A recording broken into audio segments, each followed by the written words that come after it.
Pokoknya hal-hal yang tidak bisa dijelaskan langsung itu akal susah memahami.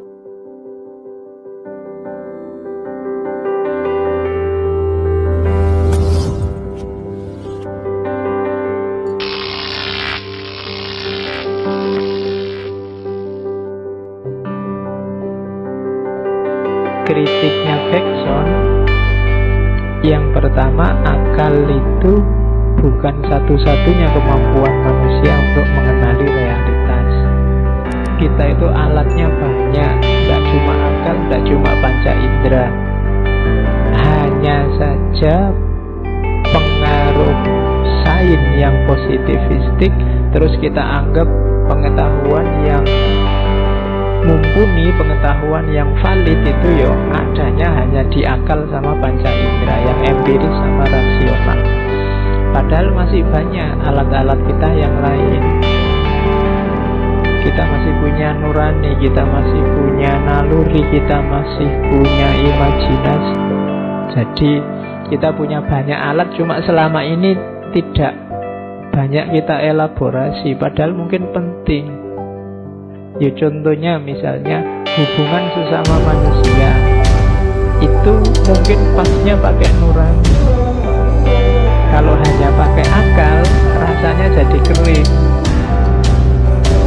Kalau ada temenmu akhir bulan tidak punya uang, duitnya habis, terus utang padamu, itu secara rasional pakai akal. Kalau kamu tidak memberi hutang dia, secara rasional itu masuk akal. Wong dia bukan saudaramu, bukan anakmu, kamu nggak tanggung jawab apa-apa pada dia.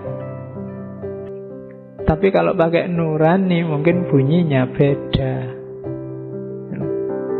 Kalau ada temanmu kehabisan kopi, sementara gelasmu masih penuh, itu kamu diam saja, cuek aja, tidak ada orang nyalain kamu, memang rasional. Wong yo kamu tadi ngambil, ngantrinya juga lama. Tapi kalau pakai nurani mungkin beda. Yo mungkin kamu basa-basi nawari dia, monggo, tapi basa-basi. Kenapa kamu ndak enak? Karena pakai nurani. Kalau hanya pakai akal, hanya pakai panca indera, lihat fakta, mungkin kita akan sering konflik. Mungkin kenapa hari ini banyak konflik? Jangan-jangan relasi kita dengan sesama jarang memanfaatkan alat yang lain, misalnya nurani. Oke, itu kritik antara lain terhadap akal. Karena akal itu ya sifatnya matematis, terbatas. Terus akal itu katanya Bergson fungsi praktis. Jadi akal itu teknis sifatnya. Dia tidak bisa mencari hakikat, dimensi-dimensi dalam yang hakiki tidak tahu. Akal itu ngertinya, yo ini teh gunanya untuk diminum. Kalau masih panas jangan nekat, kalau sudah hangat tidak apa-apa. Itu akal. Dia ngertinya itu. Tapi misalnya kok lagi dilihat banyak orang, kok jangan kesusu minum, sungkanlah dikit. Itu akal nggak nyampe ke sana. Haus ya minum, lapar ya makan, jomblo ya nyari pasangan, sederhana. Tapi banyak sisi-sisi dalam daripada sekedar itu. Mungkin banyak momen yang kamu lapar tapi ditawari makan enggak mau. Ya mungkin ada kasus-kasus tertentu sebenarnya kamu mau tapi bilangnya enggak. Itu kan enggak rasional. Tapi pertimbangannya enggak sekedar matematis. Nah di situ akal enggak berdaya. Jadi akal itu tidak bisa menyelami hakikat kenyataan, katanya Bergson. Yang ketiga, akal itu sifatnya butuh data kuantitatif, kata lainnya. Butuh ada data yang bisa dia baca. Yang tidak terbaca, akal bingung. Dia butuh jelas.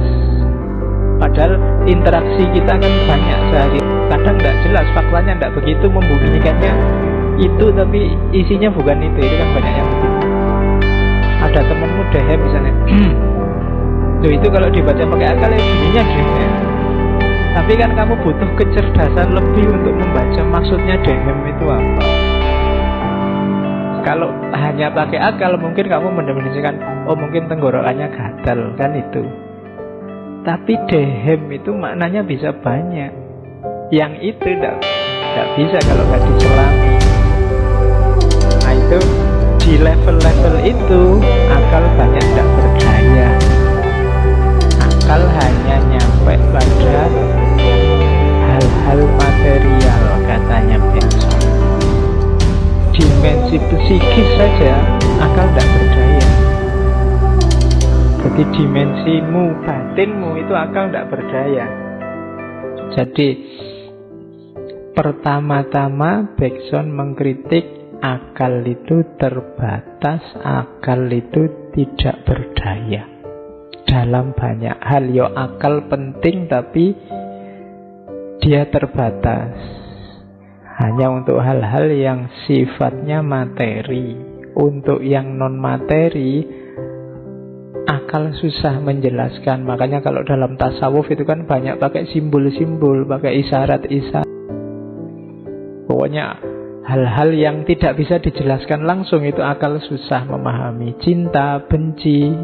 Kita ngomong cinta bolak-balik sampai panjang lebar itu kan simbolis semua. Faktanya apa enggak tahu ya. Makanya kemarin jatuh cinta saja nanti kamu ngerti, ngapain ngaji bolak-balik.